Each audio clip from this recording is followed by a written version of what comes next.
Hello listeners, कैसे आप सभी। मैं मिस शर्मा और आपका स्वागत है dark stories just imagine audio पे, जहाँ पर आज हम सुनने वाले हैं अनरिक्वेटेड लव का लास्ट पार्ट।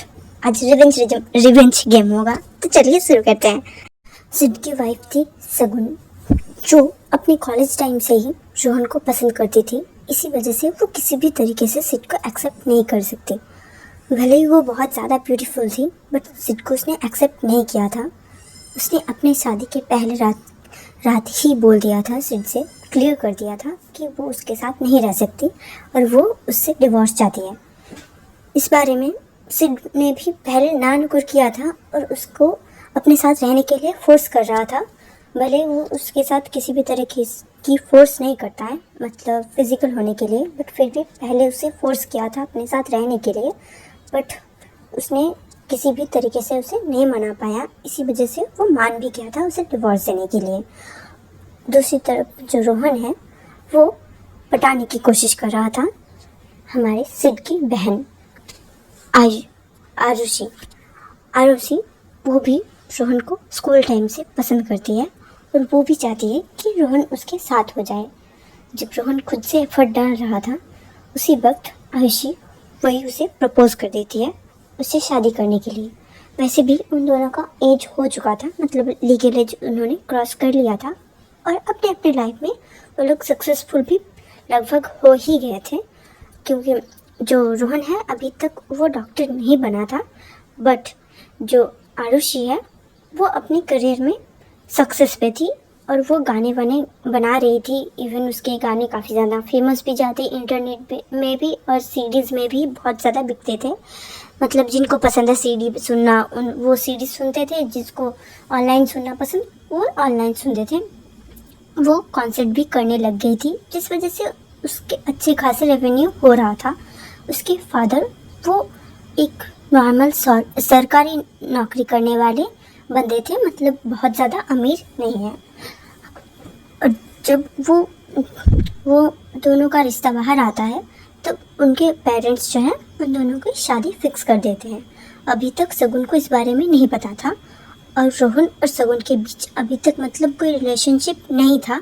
और वो दोनों मतलब सगुन उसे पसंद करती है, ये बात रोहन को पता है, बट रोहन उससे उतना ज़्यादा अटैच नहीं था कि हाँ वो गर्लफ्रेंड है मेरी, इस टाइप का नहीं था। वो पसंद नहीं करता था, बट उन दोनों के बीच एक था कि हाँ सक्सेसफुल होने के बाद हम दोनों एक दूसरे से शादी करेंगे। बट क्योंकि शगुन की शादी हो चुकी है, इसी वजह से उसने गिव अप कर दिया था रोहन ने शगुन के ऊपर। आज जब रिश्ता पक्का करने के लिए आरू के घर जाते हैं सब, तब वहाँ पर शगुन को देख के रोहन शॉक हो जाता है और रोहन को देख के शगुन शॉक हो जाती है। यहाँ पर रोहन का प्लान था कि शादी वाले दिन किसी भी तरीके से वो शादी तोड़ के चला जाएगा, उससे ज़्यादा कुछ नहीं करेगा। इससे उसकी बहन की लाइफ में थोड़ा सा फ़र्क पड़ेगा। जितना उसे हर्ट हुआ, उससे भी ज़्यादा हर्ट अब सिड को होगा। क्योंकि आयुषी के बारे में तो किसी को भी पता नहीं चला था, बट आरू के बारे में सबको पता चल जाएगा, जिस वजह से सिड की भी बदनामी होगी, उसकी पूरी फैमिली की। क्योंकि उसी फैमिली का सिड है, उन्होंने ही पाल पोस के सिड को बड़ा किया है, तो थोड़ा तो जिम्मेदारी उनका भी बनता है। रोहन के पेरेंट्स और आरू के पेरेंट्स वो बातें कर रहे थे और उसी बीच रोहन और आरू वो दोनों घूमने के लिए आए थे। मतलब आरू को बोला गया था कि रोहन को उसका पूरा घर दिखाया जाए, इसी वजह से आरू शर्माते हुए उसे उसका घर घुमा रही थी। बीच में जो है आरू को कोई बुला लेता है, कुछ काम था, इसी वजह से उसी की ज़रूरत पड़ती। तब सगुन को वो बोल देती है कि वो रोहन को पूरा घर विजिट करवा दे और तब तक वो आती है। देन आरू वहाँ से चली जाती है और सगुन से विजिट कराने लगती है। यहाँ पर सगुन को थोड़ा सा नाराज़ भी थी रोहन से, और मतलब नाराज़ होने का हक भी नहीं था उसे, क्योंकि शी इज़ द वन जिसने बिट्रे किया था रोहन को। वो रोहन से काँपते हुए आवाज़ में पूछती है, क्या तुम आरू के साथ सच में रिलेशनशिप में हो, प्यार करते हो? आगे नहीं बोल पाती सगुन। वो दोनों एक कमरे के पास आ गए थे। रोहन बैठ जाता है वहाँ पर, काफ़ी स्टाइल से बैठता है, एकदम साउथ के हीरो जैसे, और वो आंखों में आंखें को डाल के बोलता है, हाँ करता हूँ। और वो जो है देखने की कोशिश कर रहा था कि सगुन क्या चाहती है। सगुन अपनी नज़रें चुराने लगती है। उसे काफ़ी दुख हुआ था ये सुनने के बाद कि रोहन आरू से प्यार करता है।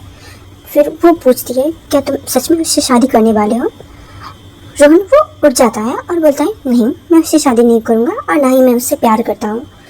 वो मुझसे प्यार करती है जैसे तुम करती थी। तुमने तो कहा भी था मुझसे शादी करोगे, बट तुमने अपना वादा नहीं निभाया। पर आरू ज़रूर निभाएगी। उसने तो अपने पेरेंट्स से मेरी बात भी करवा दी। इवन देखो ना नीचे, हम दोनों का शादी का बात चल रहा है, फिक्स भी हो गया है। कुछ ही दिनों में एंगेजमेंट, उसके बाद शादी। ये सुनकर शगुन को काफ़ी दुख होता है और वो पीछे मुड़ जाती है। उसकी आंखों में आंसू साफ साफ देखा जा सकता है। वो पोंछ लेती है अपने हाथों से वो आंसू और वो कांपते हुए वॉइस में पूछती है रोहन से कि क्या सच में तुम मेरे लिए कभी भी किसी भी तरीके की फीलिंग नहीं रखते थे। ये सुनकर रोहन बोलता है शायद से तुम नाटक करती थी मेरे साथ। तुमने वादा किया था कि एक बार डॉक्टर बन जाएंगे हम, उसके बाद हम दोनों शादी कर लेंगे। क्योंकि मेरे लाइफ में भी कोई नहीं था, इसी वजह से मैं मान भी गया था। पर अब क्या हुआ, तुमने मुझे बिट्रे कर दिया और किसी और से शादी कर ली। मन में बोलता है उस सीट से जिससे मैं सबसे ज़्यादा नफरत करता हूँ, जिस शादी को मैं सबसे ज़्यादा नफरत करता हूँ, जिस शादी की वजह से मेरी बहन की ज़िंदगी ख़राब हो गई। और वो काफ़ी गुस्से से एक पिक्चर की तरफ देखने लगता है जो शगुन और सिड का ही था और उस दीवार में टंगा हुआ था। और वो मतलब रोहन का मन कर रहा था कि वो पिक्चर उठा के वो पटक दे नीचे, तोड़ दे उसे, पर वो ऐसा कुछ नहीं करता और वो वापस से बैठ जाता है। शगुन बोलती है अगर मैं सिड से शादी ना करती तो फिर क्या तुम मुझसे शादी करते। रोहन बोलता है शायद से हाँ। क्या तुम मुझसे शादी तोड़ने के लिए रेडी हो, तो फिर मैं तुमसे शादी करने के लिए रेडी हूँ। ये सुनकर शगुन, उसके फेस में एक स्माइल आ जाती है, बट सारा सिचुएशन समझने के बाद वो बोलती है वो कैसे पॉसिबल है, तुम क्या चाहते हो कि मैं आरू की दिल तोड़ दूँ। ये सुनकर रोहन बोलता है तुम अपने प्यार के लिए इतना भी नहीं कर सकती। और वो अपनी फेस को टर्न कर लेता है और वो कुछ सोच रहा था। शगुन वो सोचने लगती है कि अगर उसकी डिवोर्स हो जाए सिड से तो फिर क्या रोहन उसे एक्सेप्ट करेगा। वो बार बार पूछने लगती है क्या सच में। रोहन उतनी बार ही जवाब देता है हाँ, अगर तुम सिड से डिवोर्स ले लेती हो तो मैं तुमसे शादी करने के लिए रेडी हूँ। आरू को भी छोड़ सकता हूँ। तुम्हारे पास टाइम है। हाँ, मेरी और उसकी शादी आज ही डेट फिक्स होने वाला है।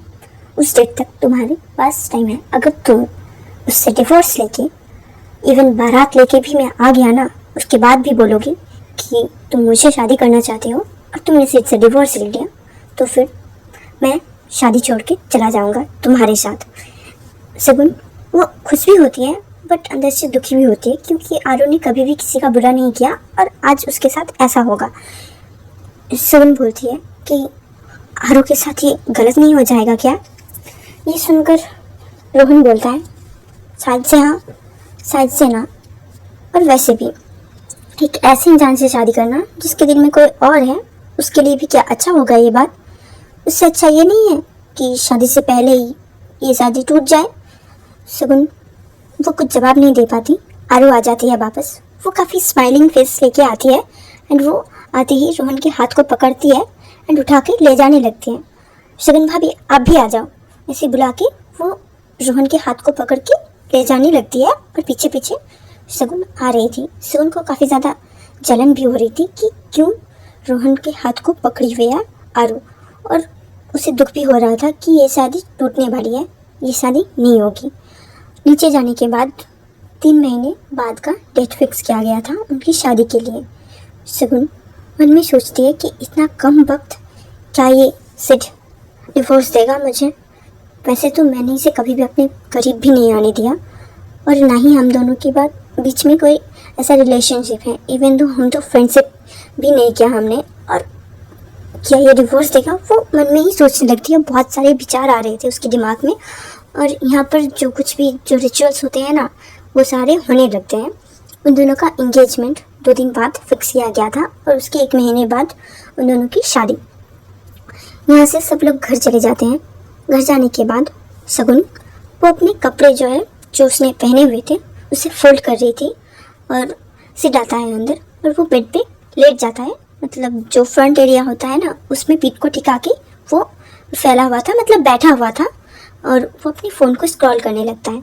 अनमनी हालत में वो शगुन जो है वो कपड़े फोल्ड कर रही थी, वो साड़ी वो फोल्ड कर रही थी। और जब उसने नोटिस किया सिड को, तब वो पूछती है हमें डिवोर्स ले लेना चाहिए। सिड जो फ़ोन स्क्रॉल कर रहा था वो काफ़ी अजीब से जो है देखने लगता है शगुन की तरफ, और वो पूछता है इतने दिनों तक तो ठीक था, आज तुम्हें डिवोर्स क्यों चाहिए? ये सुनकर शगुन बोलती है कि क्योंकि मेरा लवर मुझे एक्सेप्ट करने के लिए रेडी है, इसी वजह से। और वैसे भी मैं तुमसे प्यार नहीं करती, ना ही हमारे बीच में कोई रिलेशन है। और वैसे भी तुम्हें क्या एक ऐसी पार्टनर चाहिए जिसका ऑलरेडी कोई और लवर हो और किसी और से प्यार करती हो? ये सुनकर सिड मन में बोलता है कि नहीं, मेरी तो पूरी ज़िंदगी में सबसे बड़ी गलती है कि मैंने तुमसे शादी किया। इससे तो अच्छी वो आयुषी थी, कम से कम किसी और के साथ तो रिलेशन में नहीं थी, भले ही सुंदर नहीं थी, बट लुक्स मैटर करता है मेरे लिए। वो बोलता है ठीक है, कब जाना है? कल ही चलते हैं डिवोर्स लेने। शगुन हाँ बोल देती है और वो सोचती है अगर कल ही डिवोर्स हो जाएगा दिन परसों ही वो इंगेजमेंट से पहले ही रोहन को बोल देगी और ये शादी पहले ही टूट जाएगा। नेक्स्ट टाइम वो लॉयर के पास जाते भी हैं। लॉयर जो है उन्हें प्रोसीजर बताता है और ये एक लंबा प्रोसीजर था, टाइम लग सकता था। देन वो फैमिली कोर्ट में जाते हैं अप्लाई करने के लिए और वहाँ पर उन्हें बोला जाता है कि उन्हें कम से कम 3 महीने लग जाएंगे डिवोर्स लेने के लिए। ये सुनकर शगुन काफ़ी चौंक जाती है और वो परेशान होते हुए पूछती है क्या आज ही नहीं हो सकता? जज बोलता है कि आप दोनों की शादी को भी ज़्यादा टाइम नहीं हुआ, बस कुछ ही मंथ रहे हैं और आपको डिवोर्स क्यों चाहिए इतनी जल्दी? शगुन बोलती है मैं तो कुछ भी डिमांड भी नहीं कर रही हूँ और मुझे ये नहीं पसंद, मेरी फैमिली ने ज़बरदस्ती मेरी शादी से करवाई थी, इसी वजह से मुझे डिवोर्स लेना है। सिड बोलता है कि ये मुझे पसंद नहीं करती और मुझे ऐसा किसी लड़की के साथ नहीं रहना है जो मुझे पसंद नहीं करती, इसी वजह से मुझे इससे डिवोर्स चाहिए। वो दोनों ऐसे आर्ग्यू करने लगते हैं। जज बोलता है शांत हो जाओ, 3 महीने तुम दोनों को साथ ही में रहना है, अगर तुम्हें डिवोर्स चाहिए उसके बाद भी तो हम डिवोर्स दे देंगे और अगर नहीं चाहिए तो डिवोर्स को कैंसिल कर देंगे। फिर वो दोनों बाहर होते हैं, उनके पास कुछ पेपर्स भी होते हैं, उनमें से एक कॉपी भी था उस डिवोर्स पेपर का, और वो देखते हुए शगुन परेशान होने लगती है कि ये सर्टिफिकेट क्यों नहीं है, ये बस ये फिर वो जो है वो जो कागज़ थे वो सिड को पकड़ा देती है एंड चली जाती है टैक्सी लेके। वो दोनों साथ ही में आए थे सिड के कार से और यहाँ पर शगुन गुस्सा होते हुए चली गई थी। सिड वो अपनी कार में चला जाता है, सारे डॉक्यूमेंट्स जो कुछ भी थे उनके वो रख लेता है अपने पास और वो चला जाता है घर के लिए। दोनों साथ ही में घर पहुँचते हैं और साथ ही में अंदर जाते हैं। तो सबको लगता था कि ये काफ़ी अच्छा कपल है जो कि काफ़ी शर्मीला है, एक दूसरे के करीब नहीं रहना चाहते हैं पब्लिक में, इसी वजह से सब लोग उन्हें टीज़ भी करते थे और उन्हें अच्छा भी लगता था कि हाँ मान मर्यादा है, एक टाइप का होता है ना, वैसे ही सिड के मन में भी कुछ सारी चीज़ें चल रहे थे। उसने काफ़ी ट्राई किया था शगुन को अपने साथ खुश रखने के लिए, बट शगुन कभी भी सेटिस्फाई नहीं होती, हमेशा उस पर गुस्सा करती रहती है और आज तो उनका डिवोर्स भी होने वाला है।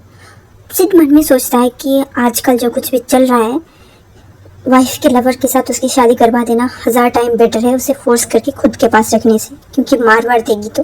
दिन वो अंदर चला जाता है, शगुन बाहर ही रहती है और क्योंकि एंगेजमेंट होने वाला था इसी वजह से सब लोग तैयार होने जल्दी कर रहे थे, एक दूसरे को बोल रहे थे कि जल्दी तैयार हो जाओ और सिड और शगुन को भी बोलते हैं कि इतनी देर तक कहाँ पर थे और जल्दी क्यों नहीं आए, सामने एंगेजमेंट हो उन दोनों का। तो शगुन भी चली जाती है रेडी होने के लिए और वो टेंशन में थी और एंगेजमेंट पे जाने के बाद लोग आना स्टार्ट हो जाता है। और ये जो एंगेजमेंट है वो एक हॉल में रखा गया था, जो यहाँ पर फीमेल की तरफ सॉरी ब्राइड की तरफ से जो है लोग सब आ गए थे और अटेंड कर रहे थे दूसरे गेस्ट को। जो ग्रूम की तरफ जो लोग हैं वो अभी तक नहीं आए थे, मतलब बारात जो होती है, बारात तो नहीं बट स्टिल वो वाले जो दूल्हे की साइड के हैं वो थोड़ी देर बाद वो भी आ जाते हैं। अभी तक सेरेमनी नहीं स्टार्ट हुआ था, कुछ लोग खाना खा रहे थे, कुछ लोग ऐसे ही बातें कर रहे थे, कुछ लोग ड्रिंक्स भी कर रहे थे। और शगुन जो है वो रोहन को ढूंढ रही थी। जब वो आते हैं थोड़ी देर वो बातें करते हैं सबके साथ और वहाँ पर स्टेज में वो दोनों बैठे हुए होते हैं, आरू और रोहन 5 मिनट बोल के वो चला जाता है वहाँ से कि उसे वॉशरूम जाना है। जब रोहन को वहाँ से निकलता हुआ देखती है सगुन तब वो भी उसके पीछे पीछे चली जाती है। रोहन वॉशरूम के लिए गया था, वो निकल आता है। देन सगुन उससे कहती है, वहाँ पर ही बाहर ही खड़ी हुई थी, वो रोहन के हाथों को पकड़ती है और बोलती है, मैंने डिवोर्स के लिए अप्लाई कर दिया है, तुम प्लीज़ इसे कैंसिल कर दो। आरू के साथ ऐसा क्यों कर रहे हो? ये सुनकर रोहन बोलता है, मैं बिलीव नहीं करता, अगर तुम सच में भरोसे की लायक होती तो अब तक हम दोनों की शादी हो चुकी होती। और वैसे भी मेरे पेरेंट्स को जल्द से जल्द मेरी वाइफ को देखना है, उनको भी एक घर में लेडी चाहिए जो उनके साथ रह सके, उनको भी मेरी बीवी चाहिए, उनको भी अपना बहू चाहिए। इसी वजह से मैं जल्द से जल्द शादी करना चाहता हूँ। और वैसे भी तुम ऑलरेडी शादीशुदा हो, क्या पता तुम्हारा डिवोर्स ना हो और मैं ऐसे ही इस पार भी ना रहूँ, उस पार भी ना रहूँ, और तुम भी ना मिलो और आरू भी ना मिले। इतना कह के वो हाथ छुड़ा के चला जाता है। सगुन वो सोचती है कि क्या सच में उससे रोहन मिलेगा या फिर नहीं। रोहन ने साफ साफ कह दिया था कि वो ना ही सगुन से प्यार करता है, ना ही आरू से प्यार करता है, बस उसे शादी करना है, किसी से भी वो कर लेगा। सगुन जो हमेशा से रोहन को पसंद करती थी और रोहन से ही शादी करना चाहती थी, जब उसे चांस मिल रहा था वो नहीं छोड़ना चाहती थी। वो परेशान थी बट अपने फेस पे एक स्माइल हमेशा रखती थी, इसी वजह से वो काफ़ी सुंदर भी दिख रही थी, बट उसका मन वो काफ़ी बेचैन था। दूसरी तरफ हम देखते हैं आयुषी को। वो उसकी एक बेटी हो गई थी, मतलब बच्चा पैदा हो गया था, उसने बर्थ दे दिया था और उसको गोद में लेके वो खिला रही थी। उसकी भाभी आती है और वो बच्चे को देख के वो काफ़ी जो है प्यार करने लगती है उसे। उसका भी एक बेटा होता है जो कि अभी 10 साल का हो गया होगा। वो अपने कमरे में थी आयुषी और बच्चे को लेके वो फीड करा रही थी, तभी उसकी भाभी आती है कमरे के अंदर और बच्चे को प्यार करने लगती है। वो बोलती है कि देखो, तुमने अपने पास्ट के बारे में हमें कुछ भी नहीं बताया, अगर तुम ज़रूरी नहीं समझती हमें बताना तो मैं फोर्स भी नहीं करूँगी, बट तुम्हें अपनी लाइफ में मूव ऑन करना चाहिए और आगे देखना चाहिए। वैसे भी जब तुमने इस बच्चे को अपनाया है, मैं मना नहीं करूँगी। देखो, मैं ऐसी नहीं हूँ, ऐसी भाभी नहीं हूँ जो अपने ननद को प्यार नहीं करती। वैसे भी मेरी कोई बेटी नहीं है और तुम्हें मैं अपनी बेटी जैसी ही मानती हूँ। भले ही तुम्हारी उम्र हो गई है बट स्टिल तुम मेरे लिए मेरी बेटी जैसी ही हो। तुम्हारे भैया तुमसे काफ़ी बड़े हैं और वैसे भी मुझे बच्चा होने में काफ़ी लेट हुआ था, पता है ना तुम्हें। तुम्हारी दीदी जो कि तुम्हारे भैया से भी छोटी है और उसकी शादी भी हमसे बहुत बाद में हुई है, उसका बेटा मेरे बेटे से भी बड़ा है और तुम्ही को मैंने बचपन से अपनी बेटी जैसा माना है। मैंने तुम्हें कहा था पहले ही कि हमारे पास आ जाओ, बट तुमने नहीं माना और तुम अपनी मामा मामी के साथ देश में रहना चाहती थी। पर जब तुम पढ़ाई करने के लिए आई यहाँ, तब तुम किसी लड़के के चक्कर में पड़ गई और ये सब कुछ हो गया। पर मैं ये नहीं चाहती कि तुम उस लड़की के पास वापस जाओ या फिर हमें बताओ कि वो लड़का कौन है। तुम्हें जो चाहिए तुम अपने लाइफ में कर सकती हो, बट मैं चाहती हूँ कि तुम मूव ऑन कर लो और किसी और लड़के के साथ रिलेशन में तो आओ। कम से कम शादी नहीं करनी, लिव इन कर लेना, हमें कोई दिक्कत नहीं है, बट अकेले मत रहो पूरी ज़िंदगी। और शी बोलती है, देखिए भाभी, मुझे सच में किसी और लड़के में बिलीव होता ही नहीं और अब मुझे नहीं पता, मुझे ना ही लड़कों में बिलीव है और ना ही प्यार में, क्योंकि जब मैंने उससे प्यार किया था, अपना सब कुछ दे दिया था, स्टिल उसने किसी और से शादी कर ली। मैं किसी और पे कैसे भरोसा कर सकती हूँ। वैसे भी हम दोनों का रिलेशन ऐसा तो नहीं है कि कुछ मंथ का था, हम 3 साल तक एक दूसरे के साथ रिलेशन में थे, पर उसके बाद वो इतनी आसानी से मुझे छोड़ के किसी और से शादी कर लिया। उसने मेरे बारे में सोचा भी नहीं एक बार। इन सब के बाद भी आप चाहती हो कि मैं किसी और के साथ रह लूँ। मैंने अपना सब कुछ उसे दे दिया था, पर फिर भी मैं उसे रोक नहीं पाई। और एक ऐसा लड़का, वैसे भी मैं एक बच्चे के साथ हूँ, कौन एक्सेप्ट करेगा मुझे। उसकी भाभी बोलती है, कृष्णा बोलती है कि देखो बेटा, यहाँ पर बहुत से लड़के हैं जो तुम्हें एक्सेप्ट करने के लिए रेडी हैं। आयशी बोलती है, पर भाभी मैं कितनी गंदी दिखती हूँ, आपको पता है ना। वो अपने चेहरे पे हाथ रखती हैं जो एक्ने से भरे हुए थे, जिस वजह से उसकी फेस काफ़ी ख़राब दिखती थी और ब्लैक स्पॉट्स भी थे बहुत सारे। और वो अपनी फेस को हाथ लगाती है और बोलती है कि इतनी अगली लड़की को कौन ही एक्सेप्ट करेगा। कृष्णा मन में बोलती है कि उस लड़के ने कुछ ज़्यादा ही हर्ट कर दिया, इसी वजह से इसे हमेशा से यही लगता रहेगा अब कि ये अगली है। जबकि ये बहुत ही सुंदर है। बस ये एक नहीं चले जाए तो इससे अट्रैक्टिव लड़की ढूंढना मुश्किल हो जाएगा। और अगर ये फैशन वो छोड़ दे, अच्छे फैशनेबल कपड़े पहनने लग जाए तो मिलना मुश्किल ही क्या नामुमकिन बन जाएगा तुमसे इससे खूबसूरत कोई लड़की।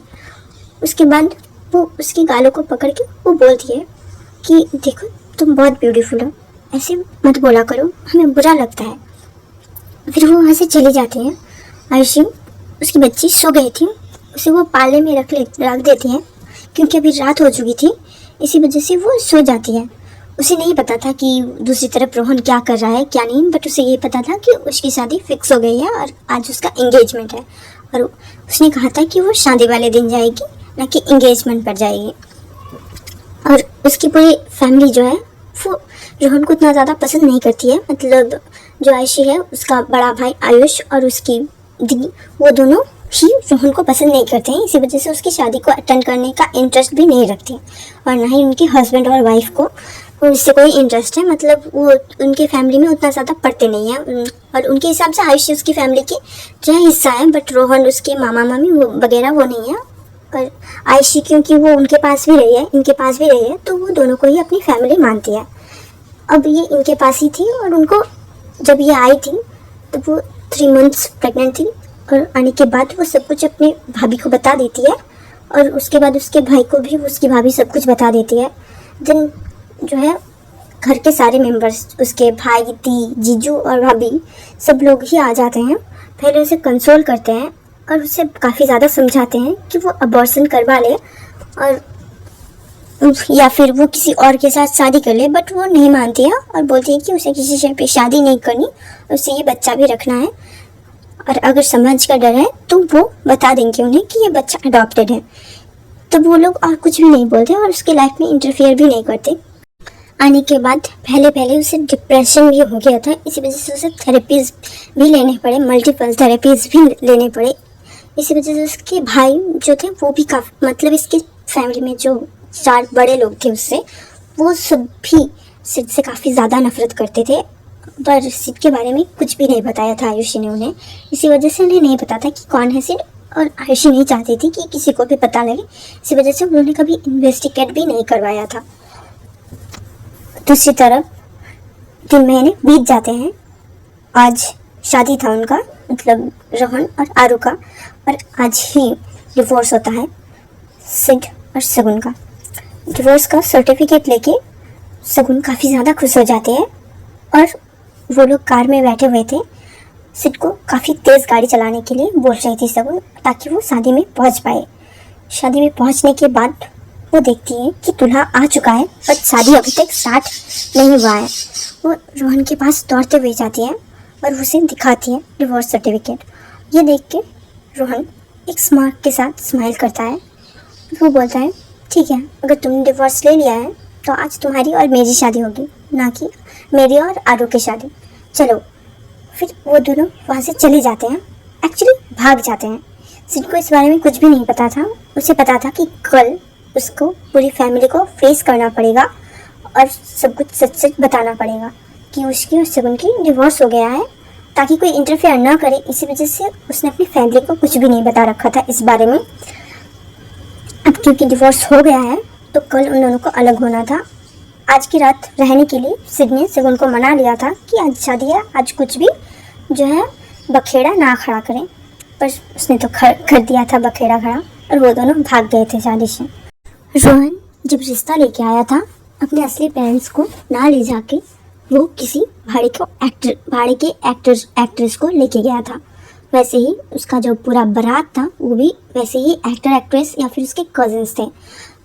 जो रोहन है उसके फैमिली के बारे में जो कुछ भी पता था उनके फैमिली को, वो सब कुछ झूठ था और उनके बारे में कुछ भी नहीं पता था उसके फैमिली को एक्चुअली में। जब रोहन भाग जाता है वो एक को मैसेज कर देता है, वो सबको वो मैसेज फॉरवर्ड कर देता है कि रोहन यहाँ से भाग गया है और हमें भी यहाँ से निकल जाना है। जो भी लोग आए थे, कुछ लोग खा रहे थे, कुछ लोग नाच रहे थे, वो लोग सब लोग जल्दी जल्दी खाना खा लेते हैं और वहाँ से खिसक जाते हैं, जो कि सारे के सारे एक्टर्स थे, पेड एक्टर्स। यहाँ पर जब सब लोग चले जाते हैं, अब कुछ ही टाइम बचा हुआ था शादी की मुहूर्त के लिए दूल्हा भी गायब, पूरा बारात भी गायब। क्योंकि रोहन के पेरेंट्स को कुछ पता भी नहीं था इस बारे में, उसने ही सब कुछ अरेंज किया था। वो शगुन को ले जाता है अपने घर शादी करके नेक्स्ट डे को। हम देखते हैं इस तरफ रात को ही जब दूल्हा भाग गया और आरू को इस बारे में पता चला, वो काफ़ी ज़्यादा इमोशनल हो जाती है और वो बैठ के रोने लगती हैं। मंडप पर ही वो काफ़ी ज़्यादा रो रही थी। इसी वजह से जो अनमोल होती है, मतलब जो सिड की माँ होती है, स्टेप मॉम, वो सजेस्ट करती है कि उसके छोटे बेटे के साथ आरू की शादी करवा दिया जाए, क्योंकि वैसे भी वो उसकी सगी बुआ नहीं है। सिड की जो है बहन है आरू, बट अभी की बहन नहीं है, तो उनकी शादी करवा सकते हैं। उसके पापा भी, उसके पास भी कोई जो है चारा नहीं था, इसी वजह से वह शादी करवा देता है। और यहाँ पर आरू और अभी की शादी हो जाती है। यहाँ पर अभी तो आरू को पसंद करता है, बट आरू अभी को पसंद नहीं करती है। ऐसे ही उन दोनों की शादी हो जाती है। यहाँ पर शगुन और रोहन भाग के शादी कर लेते हैं। नेक्स्ट डे उनके पास चले जाते हैं और रोहन ने अब इसके पास्ट के बारे में कुछ भी नहीं बताया था, और क्योंकि सिड और शगुन की शादी टूट चुकी थी, इसी वजह से नेक्स्ट डे वो बता देता है अपनी फैमिली को कि शगुन ने उससे डिवोर्स ले लिया है और वो अपने घर चली गई है। देन उसके पेरेंट्स जो थे सिड के, वो लोग काफ़ी नाराज़ हो जाते हैं और शगुन से पूरा रिश्ता कट ऑफ करने के बारे में सोचते हैं, और उसके बारे में एक भी जो है कोई भी उसके बारे में पता लगाने की कोशिश नहीं करता कि वो कहाँ पर है, क्या कर रही है या फिर नहीं। और दूसरी तरफ रोहन और शगुन, उन दोनों की शादीशुदा लाइफ चल रही होती है।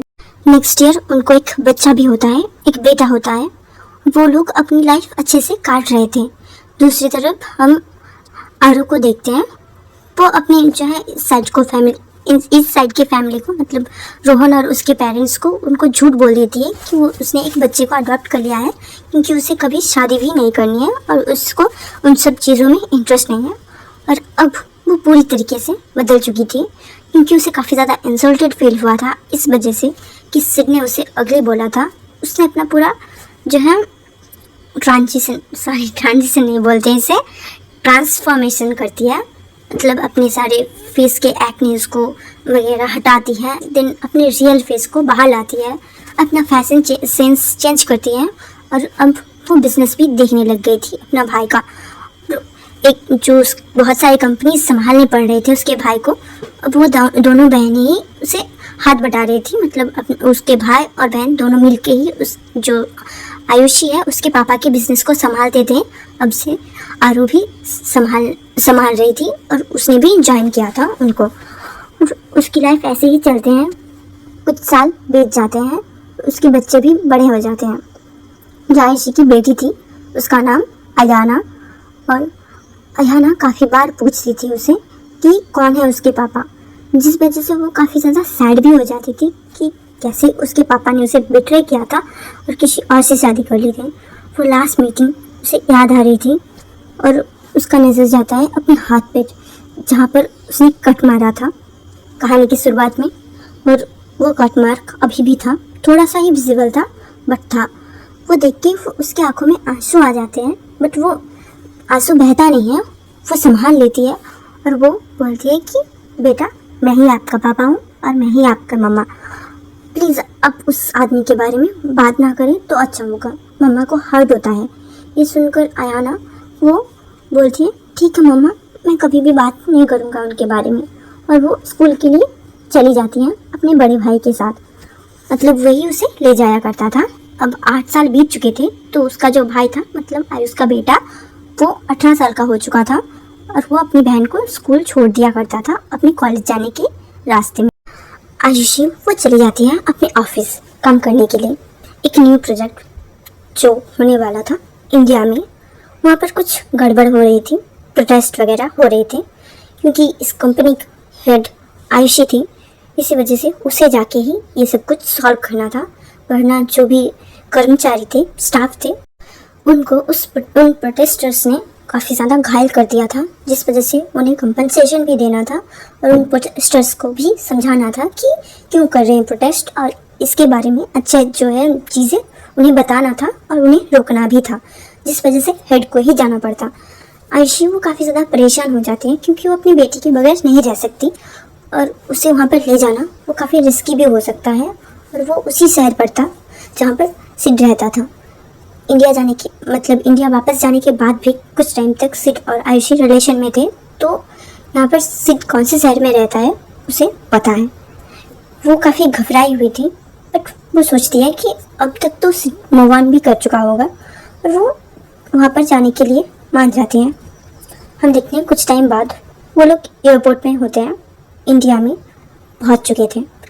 वो लोग घर आते हैं अपना, मतलब जहाँ पर रोहन है उन्हीं के घर में वो रहने वाली थी। रोहन क्योंकि एक काफ़ी मशहूर डॉक्टर बन चुका था, इसी वजह से अब उनका घर और भी बड़ा हो चुका था। घर वही था बट वो बढ़ चुका था, और भी पहले थोड़ा छोटा था, उसे रेनोवेट किया गया था और बड़ा बनाया गया था। आयशी जब जाती है उस घर में, उसके बचपन की यादें थी। जब वो स्कूल टाइम में थी, मतलब स्कूल टाइम पीरियड में थी, तब इन्हीं के घर में रहा करती थी। और उससे भी छोटी जब थी तो रोहन के साथ खेला करती, कूदा करती, मतलब काफ़ी जो है सारी यादें उसे याद आ रही थी। फिर वो अपने कमरे में जाती हैं और याद करती हैं कि कितने दुख और तकलीफ के साथ अपने पेट में बच्चा लेके उसने अपने हाथ को काट लिया था ताकि उसकी डेथ हो जाए, और उसके पेरेंट्स को, मतलब उसके मामा मामी को कुछ तकलीफ ना सहना पड़ी। उसने आगे पीछे कुछ भी नहीं सोचा था, बस यही सोचा था कि उसकी फैमिली की बदनामी होगी उसकी वजह से, जो वो नहीं सहन कर पा रही थी। वो अपने कमरे में जाती है, सारे जो सूटकेस वगैरह थे वहाँ से चीज़ें अनपैक करने लगती है। उसे लगभग 1 से 1.5 महीना लगता है यहाँ पर। वो अपनी बच्ची के साथ ही आई थी, और उस टाइम के लिए यहाँ पर एक स्कूल में उसका एडमिशन करवा दिया जाता है। जो रोहन है उसका बेटा उससे 1 क्लास ही जूनियर था, और वो दोनों एक ही साथ में स्कूल जाया करते। रोहन उन्हें लेके जाया करता। यहाँ पर जो आरू और अभी है उन दोनों का भी बच्चा हुआ था, और सिड ने फिर से शादी नहीं करी थी क्योंकि उसे शादी पर से भरोसा उठ गया था। शगुन ने उसे जैसे छोड़ दिया था, काफ़ी ब्रूटली छोड़ा था उसे मुँह पे रिजेक्ट करके। उसके बाद से उसने शादी करने के बारे में नहीं सोचा। हाँ, वो काफ़ी बार बहुत से लड़कियों के साथ रिलेशन में गया, बट उनके साथ भी वो नहीं टिक पाया, और ना ही कभी जो है फिजिकल रिलेशनशिप बना पाया। जब भी वो जानने की कोशिश करता तभी उसको आयशी का चेहरा याद आता, जब उसने उसे थप्पड़ मारा था उसकी शादी की बात सुनने के बाद, और वो चीज़ उसे बार बार अपने दिल में लगती। यहाँ पर रोहन का बेटा, मतलब उन दोनों का एडमिशन करवाया जाता है सेम ही स्कूल में, और ये एक अलग स्कूल था। पहले जो स्कूल में पढ़ता था रोहन का बेटा, उस स्कूल में नहीं, ये नया साल स्टार्ट हुआ था, और एक जहाँ पर पहले होते हैं ना किंडरगार्टन, उसमें पढ़ता था। देन अभी स्कूल में पढ़ते हैं, और जो आयशी है उसकी बेटी उससे बड़ी थी, और वो क्लास 2 में थी, मतलब अभी 8 साल की कम्प्लीटली नहीं हुई थी उसकी बेटी, वो अभी 7.5 साल की थी। और जो रोहन का बेटा है वो अभी बस 6 साल का था, और उनको स्कूल में भर्ती किया जाता है जहाँ पर आरू जो थी उसकी बेटी पढ़ती थी सेम स्कूल में। जब इतने सालों बाद सिड जो छोड़ने आया था अपनी भांजी भी होगा और भतीजी भी होगी, सॉरी कंफ्यूज हो गई हूँ, जो भी है अपने नीस को छोड़ने के लिए आया था, वो रोहन को देखता है, और वो देखता है कि 2 बच्चे को वो छोड़ने के लिए आया हुआ है। एक बच्चा उसे डैड बुला रहा है और दूसरा बच्चा उसे मामा। फिर वो दोनों चले जाते हैं। जब सिड की नज़र पड़ती है रोहन पर, वो जाता है रोहन के पास और वो पूछता है कि ये बच्चे कौन है। रोहन उस सिड को देखता है और उसे काफ़ी घिन से आ रही थी सिड से, और वो उससे पहले अवॉइड करने की कोशिश करता है, बट वो नहीं कर पाता है क्योंकि उसके मुंह के सामने आके अगर पूछेगा तो वो कैसे अवॉइड करेगा। वो बोल देता है कि एक उसका बेटा है, उसने शादी कर ली थी उसी दिन भाग के अपनी गर्लफ्रेंड के साथ, और एक उसकी भांजी है, उसकी बहन की बेटी। ये सुनकर सिड बोलता है कि तुम्हारी कोई बहन भी थी क्या। ये सुनकर रोहन काफ़ी गुस्सा हो जाता है। उसकी आंखें जो है लाल हो गए थे और बड़े बड़े हो गए थे। उसी गुस्से वाले आंखों से वो सिड को देखते हुए बोलता है कि तुमसे मतलब मेरी कोई बहन थी भी या फिर नहीं, और वैसे तुम उसे जानते होंगे। ये सुनकर जो सिड है वो बोलता है कि कैसे, मैं तुम्हारी बहन को कैसे जानूंगा। वो बोलता है वो तुम्हारे ही क्लास में थी, इवन तुम जिस कॉलेज से पढ़े हुए हैं ना उसी कॉलेज में जाती थी। आयुषी, याद आया? ये सुनकर जो सिड है वो थोड़ा सा चौंक जाता है और वो बोलता है कि क्या बात कर रहे हो तुम आयुषी, उसकी शादी हो चुकी है। उसकी आवाज़ कट रही थी क्योंकि अब तक भी वो नहीं भूल पाया था आयुषी को। ऐसी हालत देख के रोहन बोलता है कि हाँ, उसने शादी नहीं करी पर उसने एक बच्चे को अडॉप्ट किया है और यही है वो बच्ची। वो काफ़ी प्यार करती है अपनी बच्ची से। हाँ, किसी धोखेबाज ने उसे धोखा दे दिया था जिसके बाद से वो कभी भी प्यार में भरोसा ही नहीं कर पाई। इवन तो बहुत दिनों तक वो डिप्रेशन में थी और अब जब उसको उसकी बच्ची मिली है उसके बाद से वो अपने डिप्रेशन से बाहर निकल सके हैं। ये सुनकर रोहन सिड उसे काफ़ी बुरा लगता है। वो पूछता है क्या मैं तुम्हारी बहन से मिल सकता हूँ। रोहन बोलता है ऑफ कोर्स नहीं, तुम उससे नहीं मिल सकते। मतलब तुम क्या चाहते हो कि वो जिस डिप्रेशन से निकली है मैं फिर से उसे वहीं पर ढकेल दूँ। उसके कॉलर को पकड़ लेता है और उसे धक्का देके छोड़ देता है। सिड पूछता है तुम्हें पता है वो लड़का मैं ही था। रोहन बोलता है हाँ मुझे पता है वो लड़का मैं ही था। तुमसे बदला लेने के लिए मैंने तुम्हारी बहन के साथ शादी का नाटक किया, प्यार का नाटक किया और तुम्हारी बीवी के साथ भाग गया शादी वाले दिन। ये सुनकर जो सिड है वो शॉक हो जाता है और बोलता है क्या मतलब मेरी बीवी के साथ भाग गए। ये सुनकर जो रोहन है वो स्माइल करता है और बोलता है सगुन वो मेरी वाइफ है, तुमसे डिवोर्स देके वो मेरे पास आई है। फिर वो अपनी कार में बैठता है और चला जाता है वहाँ से। सिड वो एक जो है रेस्टोरेंट में जाता है और वहाँ पर कुछ खाना खाने लगता है और वो सोचने लगता है कि वो क्या बोल के गया कि आयुषी उसकी बहन है और उसने बदला लेने के लिए आरू की ज़िंदगी बर्बाद करने की कोशिश करी। उसकी शादी से भाग गया वो, और वो भी भागा किसके साथ, सगुन के साथ। ये जानने के बाद उसकी दिल टूट जाती है। वो घर चला जाता है। घर जाने के बाद वो किसी से कुछ भी बात नहीं करता और अपने कमरे में चला जाता है। देन वो काम करने लगता है, जो कुछ भी काम होते हैं उसके ऑफिस के, और उसकी किसी फॉरेन कंपनी के साथ जो है कोलैबोरेशन हुई थी, जो कि जिसकी मालकिन, मतलब मालकिन तो नहीं, मालिक की बहन जो है वो आने वाली थी। वो कोई और नहीं, हमारी आयुषी ही थी। बट यहाँ पर ये बात नहीं आयुषी को पता है, ना ही सिड को। कल वो दोनों मिलने वाले थे एक दूसरे के साथ। नेक्स्ट डे सिड पहुंचा हुआ था वहाँ पर और लोगों को शांत करने की कोशिश कर रहे थे।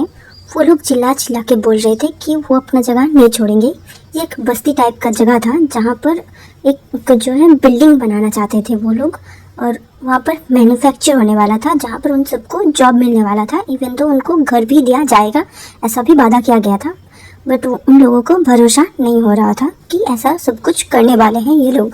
इसी वजह से यहाँ पर सिड आके उनको चुप कराने की कोशिश कर रहा था और वो बोल रहा था कि जो उससे भी ऊपर है, जिस कंपनी के अंडर ये सब कुछ हो रहा है, उसकी मालकिन आने वाली है और आज उनसे बात हो जाएगी। उसके बाद आप लोग डिसाइड कर लेना कि आपको क्या करना है। क्या आप अपनी ज़मीन देना चाहते हैं तो फिर देना, या फिर ना देना चाहते हो तो ये प्रोजेक्ट हमें रोकनी पड़ेगी। ये जो है एक माइक के सहारे वो बोल रहा था काफ़ी ज़ोर से ताकि सुनाई दे सबको।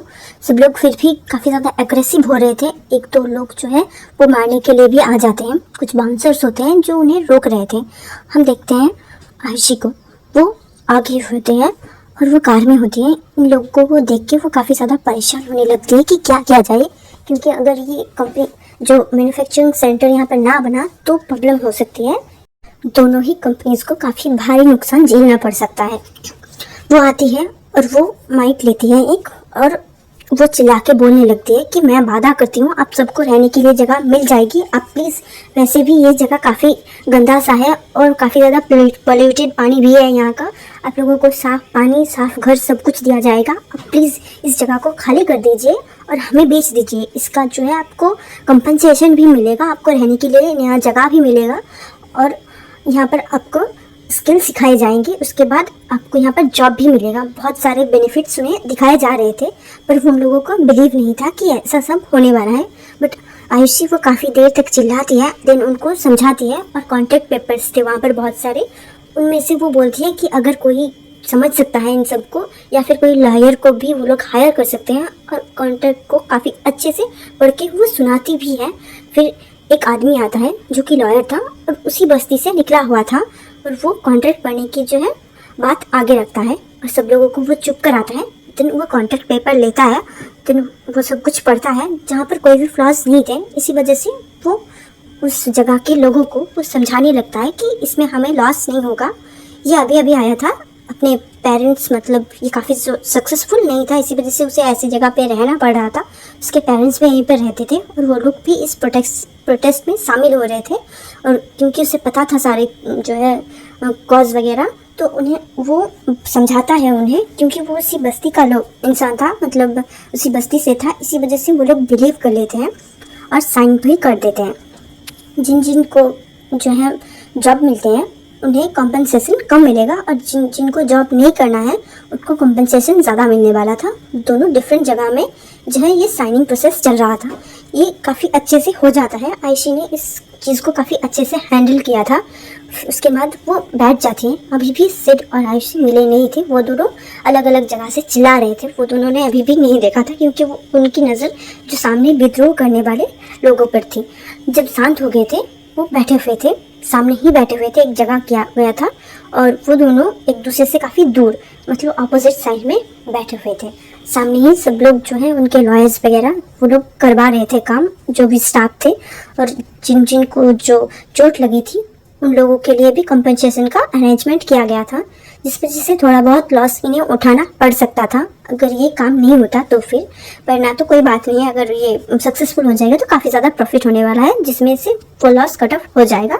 इतना ज़्यादा परेशानी की बात नहीं थी।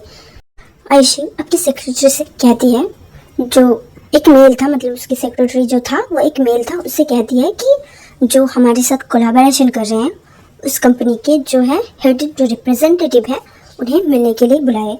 वो लोग ऑफिस में चले जाते हैं और वहाँ पर सिड को बुलाया जाता है, क्योंकि सिड इसमें कम इन्वेस्ट कर रहा था, मतलब वो अगर देखा जाए तो आयुषी से नीचे ही था। उसको ज़रूरत थी इस चीज़ का, वरना उसको काफ़ी ज़्यादा लॉसेस होने वाले थे और उसकी कंपनी जब बैंकरप्ट हो सकती थी। इसी वजह से वो काफ़ी ज़्यादा चापलूसी भी कर रहा था उनको, ताकि वो मना सके। आयुषी वहाँ से चली जाती है कार में करके, और वो जो उसके सेक्रेटरी था उसे जाके बोलता है सिड को कि आपको मैम ने बुलाया है, और वो कंपनी गई हुई है, उनका जो यहाँ पर ब्रांच है उसे देखने, मतलब उस जगह में वो उनसे मीटिंग करना चाहते हैं। सिड वो एकदम से रेडी हो जाता है और अपनी कार लेके वो निकल जाता है। उसे एड्रेस पहले से ही पता था, वो अपनी पे और सेक्रेटरी को भी साथ में लेके जाता है। वो तीनों पहुँचते हैं। सिड जो कि अकेला ही जाता है, वहाँ पर आयुषी के लिए एक अलग से कैबिन बनाया गया था, वहाँ पर वो बैठती है और वो सारे जो है पेपर्स चेक कर रही थी उसी प्रोजेक्ट के अराउंड। वो यहाँ पर एक मंथ तक रहने वाली थी और सब कुछ देखने वाली थी, क्योंकि वो आ गई थी तो सब कुछ ठीक ठाक जो है ना करके वो नहीं जाने वाले थे। यहाँ पर आयशी और सिड पहली बार के लिए मिलने वाले थे। आयशी जो पहले से काफ़ी अलग दिखती थी, पहले लो कॉन्फिडेंस उसकी आंखों में दिखता था, अब वो कॉन्फिडेंस से भरी हुई थी। पहले वो अपने बालों को बांध कर रखा करती थी, अब वो खुले हुए थे, जैसे कि फ्रीडम की लहर दौड़ रही है, सेम वैसे ही। और काफ़ी अच्छा अभी वो बिजनेस में थी, इसी वजह से वो काफ़ी सक्सेसफुल भी थी। सिड जो काफ़ी लॉसेस में चल रहा था वो आता है और वो बैठता है। आयुषी की तरफ वो उसने अभी भी नहीं देखा था, क्योंकि आयुषी एक फ़ाइल को पलट रही थी और पढ़ रही थी उसके बारे में। तो उस फाइल को वो नीचे पटकती है और सिड को देखती है। उसने अभी भी चश्मे पहने हुए थे, ब्लैक कलर के फ्रेम थे, और वो काफ़ी अट्रैक्टिव लग रहा था उसमें। उसी आंखों से जब वो सिड को देखती है वो काफ़ी हैरान हो जाती है, क्योंकि ये उसे नहीं पता था कि जिस कंपनी के साथ वो कोलैबोरेट कर रहे हैं वो कंपनी किसी और की नहीं, सिड की है। वो उसकी जो है पुश्तैनी है, मतलब उसके पापा दादा उन्होंने बनाया था, और अब वो सिड को इनहेरिट हुआ था। यहाँ पर सिड भी देखता है आयशी की तरफ। सिड वो काफ़ी चौंक जाता है आयशी को ऐसे देख के। वो पहचान गया था कि ये आयशी है, बट इतनी बदल गई है उसे यकीन नहीं हो रहा था। और सिड वो अपना सर झुका लेता है क्योंकि उसे अभी थोड़ा बहुत गिल्ट महसूस होता था कि क्यों उसने आयशी को ऐसे धोखा दिया। अगर ना ही दिया होता तो बेहतर होता। वो आयशी की तरफ देखकर वो बात भी नहीं कर पा रहा था और उसकी नज़रें झुकी हुई थी। वो काफ़ी गिल्ट में भी था। आयशी वो सिर्फ प्रोफेशनलिज्म दिखाती है एंड उस काम के बारे में ही बात करने लगते हैं। उन दोनों के बीच एक लंबा डिस्कशन होता है। आयशी उस बारे में कुछ भी बात नहीं करती है, उन दोनों के पास्ट के बारे में।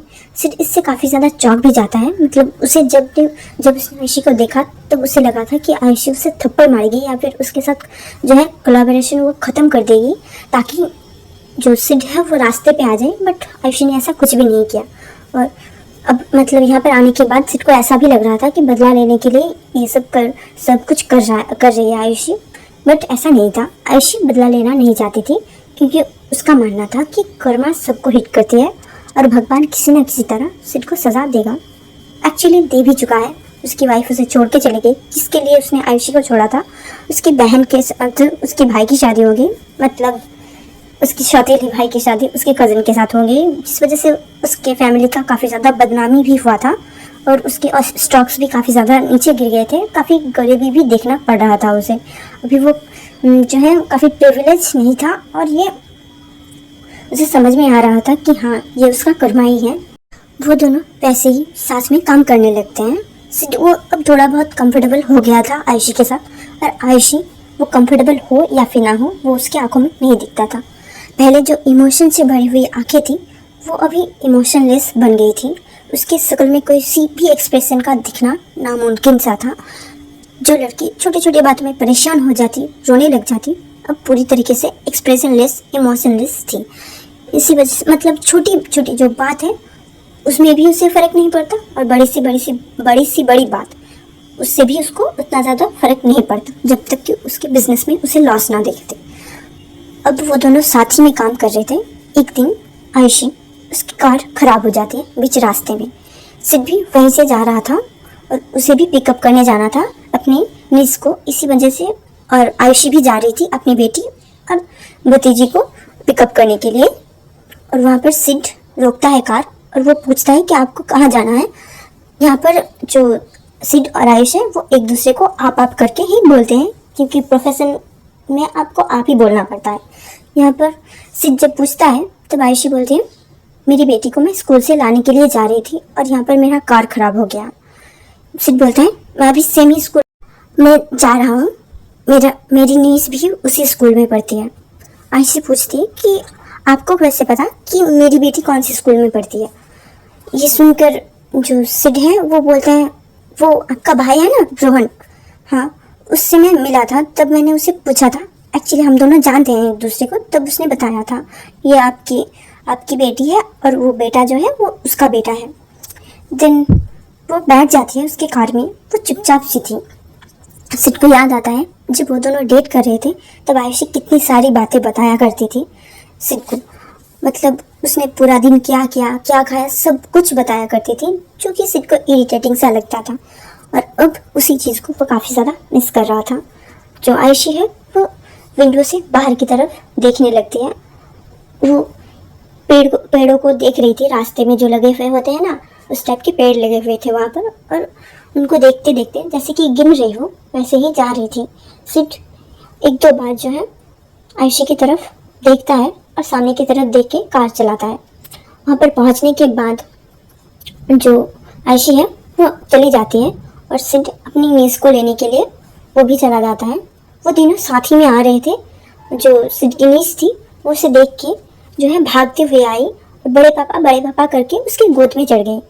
और जो आयशी जिन बच्चों को लेने के लिए आई थी वो दोनों शांति से आ रहे थे। मतलब उसकी तरह काफ़ी ज़्यादा एक्साइटेड नहीं लग रहे थे पर वो लोग आ रहे थे क्योंकि आयशी को ज़्यादा एक्सप्रेशन पसंद नहीं है और उन्हें लगता था कि वो डांट देंगी।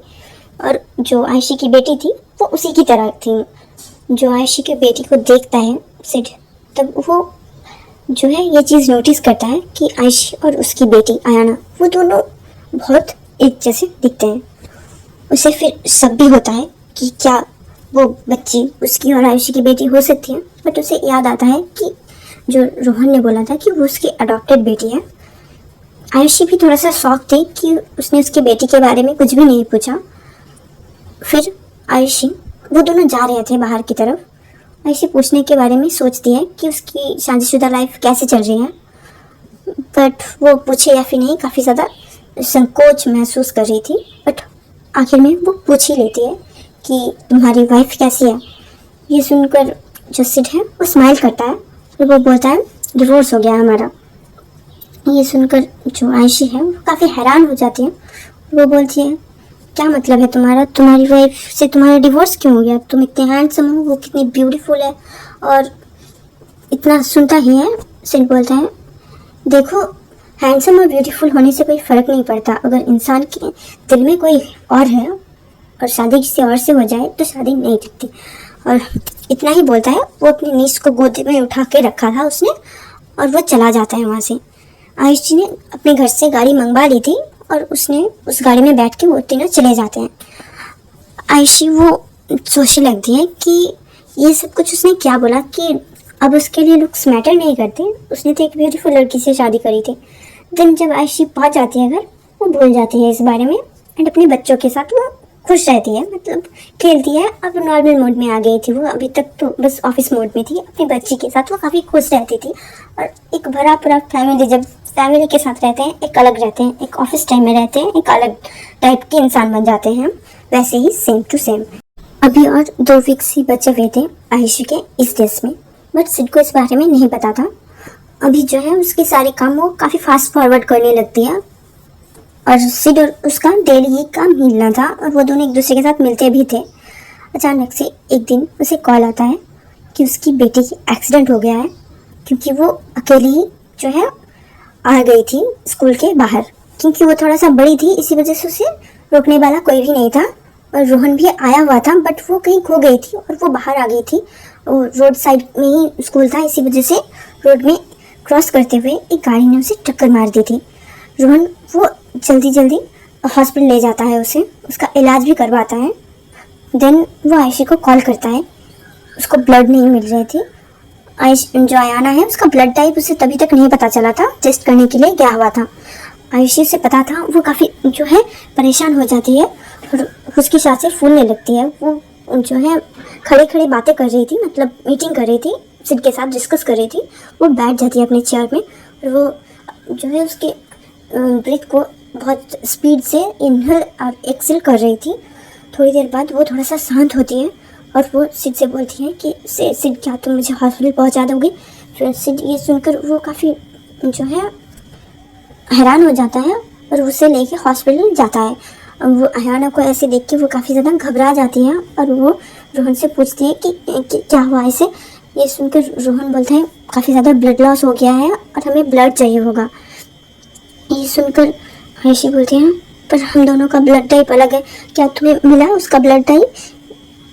रोहन बोलता है नहीं, अगर मिल जाता तो परेशानी की कोई बात ही नहीं थी, पर तुम हाँ किसी और का अगर पहचान में किसी और का उसके ब्लड टाइप से मैच मिलता है तो हम ट्राई कर सकते हैं, क्योंकि ये काफ़ी रेयर ब्लड ग्रुप है और मिलना काफ़ी मुश्किल है। ये सुनकर आयशी उसे याद आता है कि सिड का भी सेम ब्लड ग्रुप है। वो सिड से रिक्वेस्ट करती है, सिड प्लीज़ तुम्हारा और उसका ब्लड टाइप सेम है, तुम उसे ब्लड दे दो। ये सुनकर सिड बोलते हैं ठीक है कोई बात नहीं है, और वो चला जाता है ब्लड देने के लिए। यहाँ पर जो है वो देख लेता है कि जो अयाना है वो 8 साल की है, अभी 8 साल की लगभग मतलब होने वाली थी, हुई नहीं थी। और ये देख के उसके दिमाग में चलता है कि उन दोनों का रिलेशन भी उसी टाइम में था। इसी वजह से उसके दिमाग में ये आ जाता है कि हो सकता है कि अयाना उसकी ही बेटी है। वो इस बारे में आयशी से क्वेश्चन भी करने वाला था, पर उसे नहीं पता था कि आयशी उसे सटीक जवाब देगी या फिर नहीं। ब्लड दे आने के बाद वो आयशी को बिठाता है। अभी जो रोहन है वो कुछ काम के लिए चला गया था, क्योंकि वो भी एक डॉक्टर था और वो अपने बेटे को घर भेज दिया था ड्राइवर के साथ। कोई भी नहीं था यहाँ पर आयशी और सिड के अलावा। यहाँ पर सिड आयशी के हाथ को पकड़ता है और उससे काफ़ी प्यार से, और एक होता है ना मतलब क्यूरियोसिटी के जो है लहजे से वो पूछता है कि आयशी क्या अयाना तुम्हारी और मेरी बेटी है? आयशी वो काफ़ी रो रही थी, मतलब इतने दिनों बाद आयशी की किसी एक्सप्रेशन को सिड ने देखा था। और जैसे ही सिड ने पूछा ये बात, आयशी वो सिसकियाँ लेने लग गई थी। वो अपने आप को काम डाउन करने की कोशिश करती है और वो सिड को हग कर लेती है और बोलती है, हाँ वो तुम्हारी ही बेटी है, तुम ही हो उसके पिता। ये सुनकर जो सिड है उसके पैरों तले जैसे ज़मीन ही खिसक गई। ये सुनकर सिड बोलते हैं, तो फिर तुमने बताया क्यों नहीं मुझे। आयशी उसे छोड़ देती है और धक्का दे देती है खुद से, और उसके बाद वो बोलती है, बताने के लिए ही तो आई थी उस दिन, पर मुझे कुछ और ही खबर मिल गई। तुम तो शादी करने वाले थे किसी ब्यूटीफुल लड़की से। मैं तो अगली हूँ ना, सॉरी अभी मैं अगली नहीं हूँ, इसी वजह से तुम मेरे पास आई हो, राइट। सिड ये बात सुनकर वो जो है आयुषी के पैरों को पकड़ लेता है, मतलब उसे हग कर लेता है और बोलता है कि नहीं ऐसी बात नहीं है, देखो मैं सच में तुमसे माफ़ी मांगना चाहता हूँ, प्लीज़। अगर वो मेरी बेटी है मुझे भी उसके मुंह से पापा ये सुनना है। आयशी बोलती है, वो कभी नहीं बुलाने वाली क्योंकि वो हेट करती है तुमसे। ये सुनकर सिड बोलता है, क्या उसे सब कुछ पता है। आयशी बोलती है, हाँ उसे सब कुछ पता है कि तुमने मुझे और उसे अबैंडन कर दिया था किसी और लड़की के लिए। ये सुनकर सिड वहाँ पर बैठ जाता है, वो फर्श में ही बैठा हुआ था, अभी छोड़ देता है और वो उसकी आंखों से आंसू आ रहे थे और वो उठ जाता है और वो आयशी को बोलता है, प्लीज़ प्लीज़ मुझे माफ़ कर दो, और देखो मैं अपने बच्चे को अपना नाम देना चाहता हूँ, तुमसे शादी करना चाहता हूँ। आयशी वो खड़ी हो जाती है और उसे धक्का दे देती है खुद से और बोलती है कि नहीं करनी तुमसे शादी, जब तुम्हारी ज़रूरत थी सबसे ज़्यादा मुझे और आयाना को, तब तुम मेरे साथ नहीं थे, तुम किसी और लेडी के साथ थे। ये सुनकर सिड बोलता है, यकीन मानो मैंने कभी भी उसके तरफ उस नज़र से देखा भी नहीं, वो उसने तो हमेशा से मुझे रिजेक्ट किया और एक दिन डिवोर्स देके चली गई तुम्हारे भाई के साथ। जो तुम्हारी भाभी है ना, सगुन भाभी, उसी से मेरी शादी हुई थी। ये सुनकर आयशी वो शॉक हो जाती है और बोलती है कि क्या सच में सगुन भाभी। वो जो है बिलीव नहीं कर पा रही थी इस चीज़ को कि सगुन भाभी वही लड़की है जिसने उससे उसका प्यार छीना था, पर फिर भी आयशी माफ़ करने के लिए राज़ी नहीं थी सिड को। सिड को काफ़ी ज़्यादा गरियाती है, मतलब काफ़ी ज़्यादा उसे डांटती है, उसे गाली नहीं देती बट स्टिल उसे काफ़ी बातें सुनाती है और वहीं पर बैठी रहती है। वो काफ़ी ज़्यादा रोती है। सिड वहाँ से चला जाता है। थोड़ी देर बाद जो है रोहन आता है वहाँ पर और आयशी को ऐसे बैठे हुए रोते हुए देख के उसे कंसोल करने लगता है और बोलता है कि देखो मुझे पता है कि आयशी तुम्हारी खुद की बेटी है और सिड उसका बाप है। ये सुनकर आयशी चौंक हो जाती है और बोलती है, आपको कैसे पता कि सिड आयाना का पिता है। ये सुनकर रोहन बोलता है, ये पता लगाना मेरे लिए मुश्किल नहीं था, मुझे पता चल गया था, इसी वजह से मैंने उसकी वाइफ को उससे छीन लिया। और वो काफ़ी गुस्से में लग रहा था और आयशी बोलती है, पर आपने ऐसा क्यों किया। सगुन भाभी, उनको अगर ये चीज़ पता चली तो उन्हें दुख नहीं होगा क्या। ये सुनकर जो है रोहन स्माइल करता है, सेटिस्फेक्शन का स्माइल, और बोलता है कि वो मुझसे प्यार करती है, ना कि तुम्हारे उस सिड से। उसने कभी भी उसे खुद को टच भी नहीं करने दिया। उसका फर्स्ट लव भी मैं हूँ और प्रेजेंट भी मैं ही हूँ।